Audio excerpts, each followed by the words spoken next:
உடனுக்குடன் நேரலை நாமக்கல் மாவட்டம் மதியம்பட்டியில் கருநிறமாக மாறியிருக்கிறது திருமணிமுத்தாறு. அது குறித்த காட்சிகளை தற்போது நாம் உடனுக்குடன் நேரலையில் பார்த்து வருகிறோம். சாயக்கழிவு மற்றும் சாக்கோ ஃபேக்டரி கழிவுகள் திருமணிமுத்தாறில் கலப்பதால் இந்த அவலம் ஏற்பட்டு மீன்கள் செத்து மிதப்பதாக தகவல் வெளியாகியிருக்கிறது.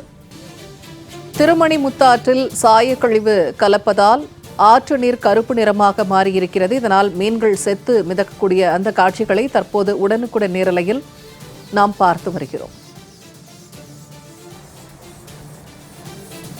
சாயக்கழிவு கலப்பதால் கருநிறமாக நுரையுடன் தண்ணீர் செல்வதாக தற்போது தகவல் வெளியாகியிருக்கிறது. இதனால் மீன்கள் செத்து மிதக்கின்றன.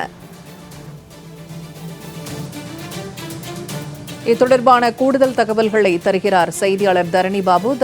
இப்ப மதியம்பட்டி பகுதியில் திருமணிமுத்தாறு ஆற்றுல சாயக்கழிவு நீர் கலந்து மீன்கள் செத்து மிதக்கின்றன. இது தொடர்பாக ஏதாவது புகார் அளிக்கப்பட்டிருக்கிறதா? நடவடிக்கை ஏதாவது எடுக்கப்பட்டிருக்கிறதா? வணக்கம் பூர்ணிமா. ராசிபுரம் அடுத்த மதியம்பட்டி வழியாக செல்லும் திருமணிமுத்தாற்றில் இந்த சாயக்கழிவு இந்த பார்த்தீங்கன்னா கருநிறத்துடன் நுரையுடன் செல்வதால் திருமணிமுத்தாறு தற்போது அந்த பகுதியில் ரொம்ப நுரையுடன் செல்லுகின்றது. தற்போது அந்த கழிவு நீரால் அங்கு பார்த்தீங்கன்னா ஆயிரக்கணக்கான மீன்கள் செத்து மிதக்கின்ற அவலம் ஏற்பட்டுள்ளது. சேலம் மாவட்டம் ஏற்காடு மலை அடிவாரத்தில் இருந்து திருமணிமுத்தாறு தொடங்கி சேலம் நகர் பகுதி, ஆட்டியாம்பட்டி, மதியம்பட்டி, எலச்சிப்பாளையம், பரமத்தேலூர் வழியாக சென்று திருமணிமுத்தாறு இறுதியாக காவிரி ஆற்றில் கலக்கிறது. இந்த நிலையில் நாமக்கல் மாவட்டம் ராசிபுரம் அடுத்த வெண்ணந்தூர் ஒன்றியத்துக்குட்பட்ட மதியம்பட்டி வழியாக திருமணிமுத்தாறு செல்கிறது. இந்த திருமணிமுத்தாற்றில் சாக்கடை மற்றும் சாயக்கழிவு நீர் கலப்பதால் ஆற்றில் வரும் நீர் தற்போது நுரையுடன் காணப்படுவதுடன் கருநிறத்துடன் இந்த சாயக்கழிவினால் ஏற்பட்டுள்ளது.